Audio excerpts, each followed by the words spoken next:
तो अब तक हमने देखा पहले एपिसोड में सच्चे दोस्तों की कहानी। अब मैं तुम्हें सच्चे दोस्तों की कहानी सुनाता हूँ। यहाँ तक देखा, इसके आगे। एक बार की बात है कि 3 दोस्त थे। एक राजकुमार था, एक ब्राह्मण था और एक बढ़ई था। तीनों के पास अपनी अपनी खास चतुराई थी। राजकुमार मुश्किल से मुश्किल और पेचीदा से पेचीदा मामले को बहुत जल्दी सुलझाता था। ब्राह्मण मरे हुए आदमी को जिंदा कर सकता था और बढ़ई चंदन की लकड़ी का एक ऐसा घर बना सकता था जो उसके मालिक के कहने पर कहीं भी जा सकता था। एक दिन ब्राह्मण और उसके माता पिता में कुछ कहासुनी हो गई तो उसके माता पिता ने उसे घर से निकाल दिया। इस परेशानी के समय में वह अपने दोनों दोस्तों के पास पहुंचा और जाकर उन्हें सब हाल बताया। उसने उनसे कहा कि वे उसके साथ किसी दूर देश चले। राजकुमार और बढ़ी दोनों राजी हो गए और तीनों वह देश छोड़कर वहां से कहीं और चल दिए। वे लोग बहुत दूर नहीं गए थे कि राजकुमार किसी वजह से रुक गया, पर बढ़ी और ब्राह्मण आगे चलते रहे। कुछ देर बाद राजकुमार जल्दी आगे चला ताकि वह अपने दोस्तों को पकड़ सके, पर बदनसीबी से वह दूसरे रास्ते पर चला गया और उनको ना पा सका। वह इस आशा में चलता रहा कि वह अपने दोस्तों को ढूंढ लेगा, पर जब काफ़ी दूर जाने पर भी वे उसको नहीं मिले तो उसका लगा कि वे इतनी तेज़ क्यों जा रहे थे कि वह उनको पकड़ ही ना पा सके। पर इस बीच ब्राह्मण और बढ़ी दोनों बहुत धीरे धीरे चल रहे थे और सोच रहे थे कि राजकुमार अब तक उनको पकड़ा क्यों नहीं पाया। वे लोग तो बहुत धीरे धीरे चल रहे थे। आखिर यह सोचकर उन्होंने उसके आने की आशा छोड़ दी कि शायद उसको घर की याद आ रही होगी तो वह घर वापस चला गया होगा। चलते चलते राजकुमार एक बहुत बड़े मैदान में आ निकला, जिसके बीच में एक बहुत बड़ी और शानदार बिल्डिंग खड़ी थी। उसने सोचा, यहाँ कौन रहता है? यकीनन कोई ताकतवर आदमी ही रहता होगा।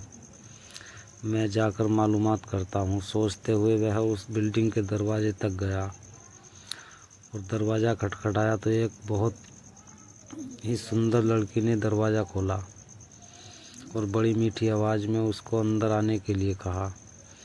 जब वह अंदर आ गया तो वह रो पड़ी। राजकुमार ने उससे उसके रोने की वजह पूछी तो बोली, तुम्हारी सुंदरता और तुम्हारी जवानी देखकर मुझे तुम पर दया आती है। अनजाने में ही तुम अपनी मौत के मुंह में आ फंसे हो। तुमने यहाँ आने से पहले यहाँ के बारे में जानने की कोशिश क्यों नहीं की? क्या तुमको पता नहीं कि यहाँ एक राक्षस रहता है जिसने कई मील दूर तक के सारे आदमियों को खा लिया है? अफसोस, अब तुम्हें मैं क्या बताऊं। मुझे डर है कि वह तुम्हें भी खा जाएगा। राजकुमार बोला, नहीं, तुम इतनी नाउम्मीद ना हो। धीरज रखो। मुझे उसके बारे में कुछ बताओ तो शायद मेरी जान बच जाए। वह लड़की सिसकते हुए बोली, पर मुझे पता नहीं कि मैं तुम्हारी रक्षा के लिए क्या करूं। फिर वह उसको मकान के पीछे वाले कमरे की तरफ ले गई और उसमें रखे एक बड़े बक्से में उसको बंद कर दिया और उससे बोली, अब तुम यहाँ तब तक चुपचाप रहो जब तक मैं यहाँ दोबारा आती हूँ। भगवान तुम्हारी रक्षा करे। शाम को राक्षस लौटा तो उसकी तेज सूंघ की ताकत ने उसे बता दिया कि वहीं कहीं कोई आदमी मौजूद था। उसने लड़की से पूछा कि क्या तुम्हारे अलावा यहाँ कोई और भी आदमी है? कौन है वहाँ? कहाँ है वह? जल्दी बताओ, मुझे बहुत ज़ोर की भूख लगी है। लड़की बोली, लगता है आज तुम्हारी तबीयत ठीक नहीं है। यहाँ कोई आदमी नहीं आया। तुम क्या समझते हो कि यहाँ आने की कोई हिम्मत कर सकता है? जो सारी दुनिया के लिए भयानक है। यह सुनकर राक्षस चुप हो गया। स्त्री ने देखा कि उसके शब्दों का असर उस पर हो गया है, तो उसकी हिम्मत और बढ़ गई। उसको उससे मजाक सूझा तो उसने उससे उसकी ज़िंदगी के बारे में कुछ और जानना चाहा। वह बोली, तुम मुझे रोज़ इस घर में अकेला छोड़ जाते हो, और जब तुम चले जाते हो तो मुझे यही पता नहीं होता कि तुम कब वापस लौटोगे।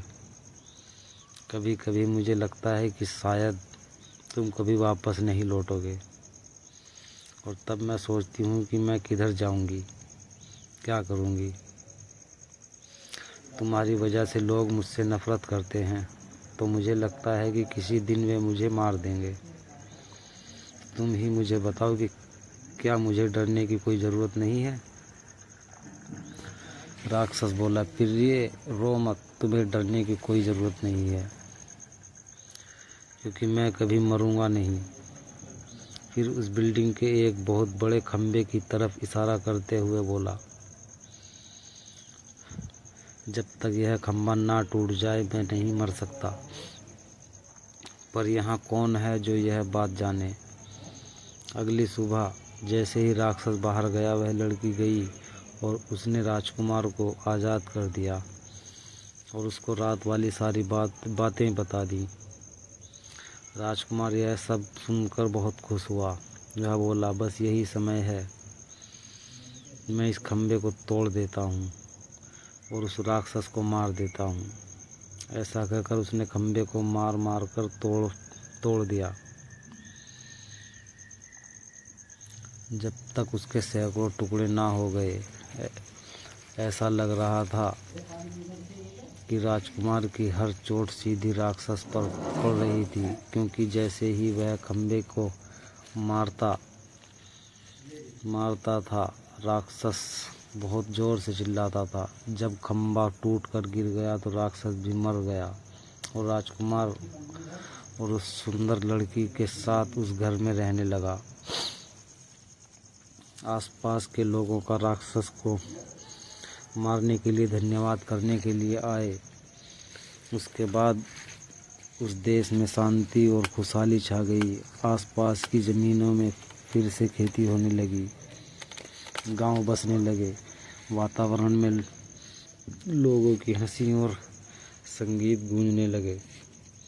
पर सच्ची खुशी हमेशा के लिए तो नहीं रहती। एक दिन वह लड़की अपने घर की एक खिड़की के सामने अपने बाल संवार रही थी। बाल संवारकर कंघी उसने खिड़की की दीवार पर रख दी कि एक कौवा वहां आया और उस कंघी को लेकर उड़ गया।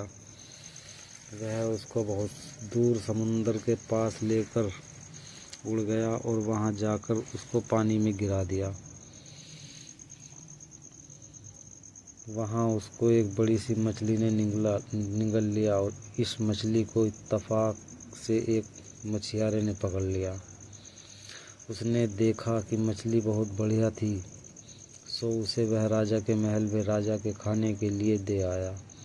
जब रसोइया मछली साफ कर रहा था तो उसको उसके पेट में एक कंघी मिली।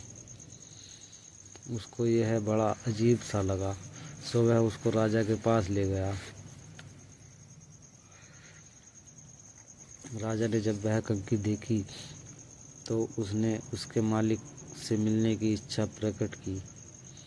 उसने चारों तरफ अपने आदमी भेजे कि वह उस कंघी वाली का पता लगा कर लाए और उसको बहुत बड़ा इनाम देने का वादा किया, जो उसे उसके पास लाएगा। कुछ समय बाद एक स्त्री मिली जिसने कहा कि वह उस कंघी को पहचानती है और उसने यह वादा भी किया कि वह उस कंघी की मालकिन से राजा को मिलवा देगी।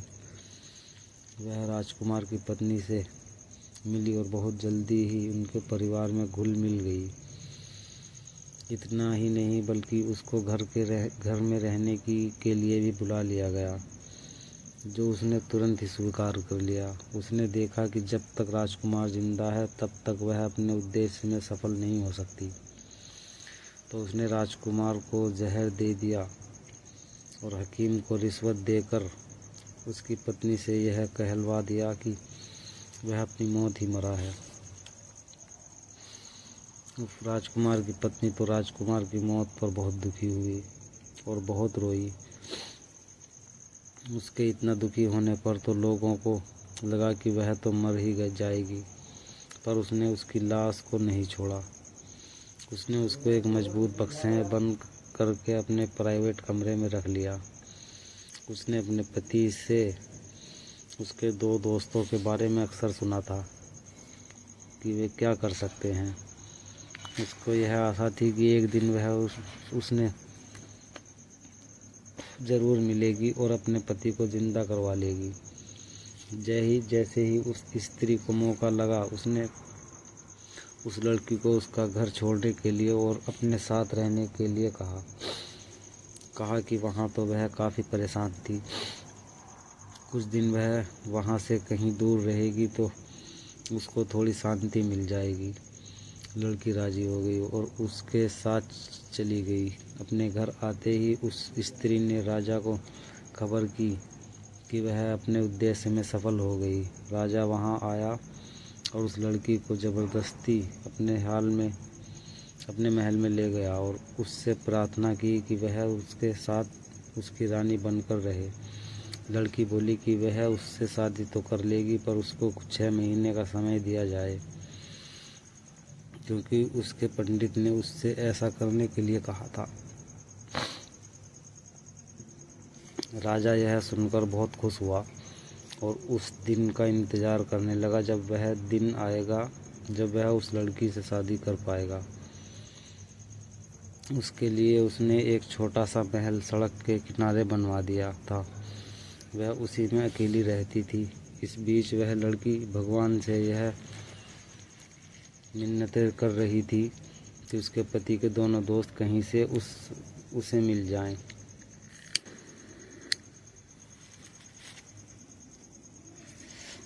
तो वह इस राजा से शादी करने से बच जाएगी। वह हर जगह पूछताछ करती रही। वह हमेशा अपनी खिड़की पर बैठी रहती और इस आशा में बाहर की तरफ देखती रहती कि शायद वे दोनों वहां से कभी गुजरे। एक दिन उसने 2 आदमी अपने घर की तरफ आते देखे तो उसने उनसे पूछा, आप लोग कौन हैं और कहाँ से आए हैं? वे बोले, हम लोग यात्री हैं और काफ़ी यात्रा करने के बाद यहाँ तक पहुँचे हैं। हमारा साथ हमारा एक दोस्त राजकुमार भी था, पर अब वह खो गया है। हम उसी को ढूंढते हैं। लड़की बोली, आप अंदर आइए और थोड़ा आराम कीजिए, फिर मुझे अपने खोए हुए दोस्त के बारे में कुछ बताइए। शायद मैं आपके खोए हुए दोस्त को ढूंढने में आपकी कुछ सहायता कर सकूं। सो वे दोनों महल में चले गए और उस लड़की के पास बैठकर उन्होंने उसको अपनी सारी कहानी बताई। लड़की बोली, भगवान का लाख लाख धन्यवाद है कि आप लोग यहाँ हैं।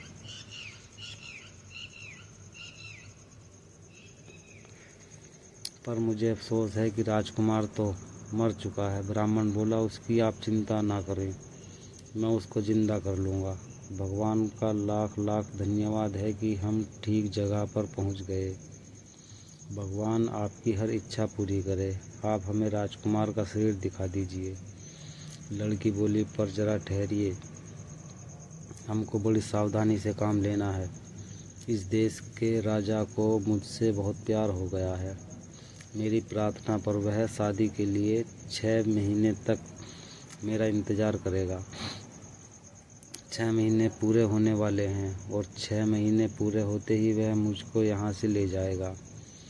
हम लोगों को बहुत ही सावधानी से काम करना है, क्योंकि राजा ने मेरे चारों तरफ बहुत सारा पहरा लगा रखा है।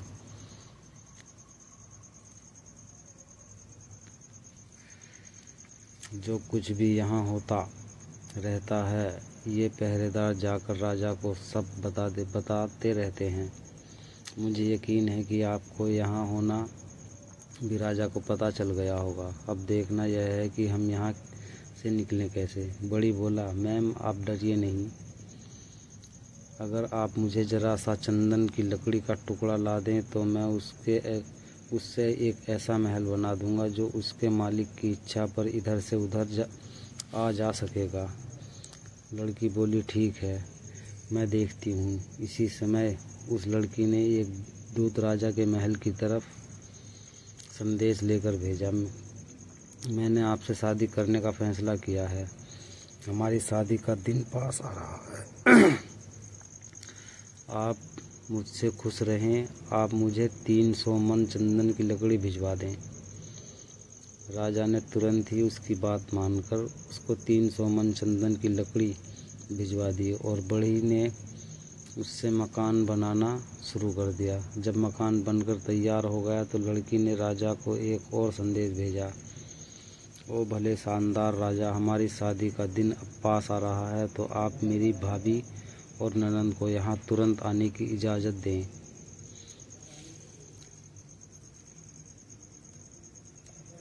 मैं अपनी शादी के बारे में उनसे कुछ सलाह लेना चाहती हूँ।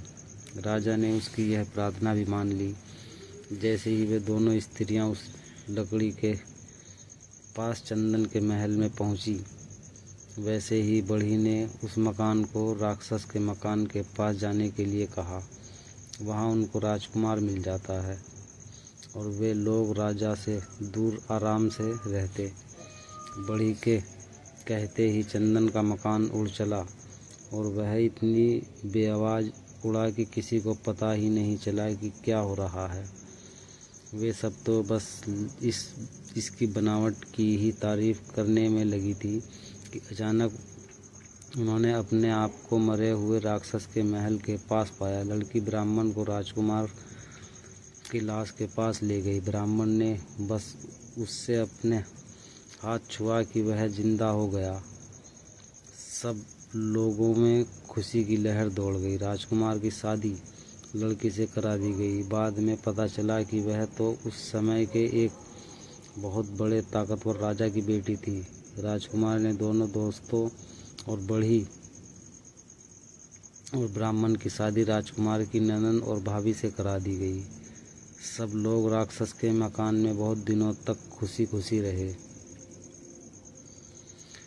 शेर ने अपनी कहानी ख़त्म करते हुए कहा, ओ वजीर के बेटे, जैसे वो ब्राह्मण और बढ़ी उस राजकुमार के दोस्त थे, वैसे लोग ही दोस्त होते हैं।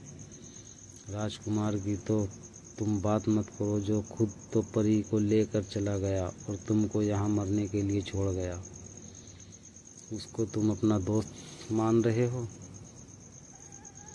वह तुम्हारा दोस्त नहीं। खैर, तुम मरोगे नहीं, मैं तुम्हें कोई नुकसान नहीं पहुँचाऊँगा। तुम अपने घर जाओ और शांति से रहो। और वजीर का बेटा वहाँ से चला गया। तो ये थी हमारी सच्चे दोस्तों की सच्ची कहानी। हमारा चैनल सब्सक्राइब करें, बेल आइकन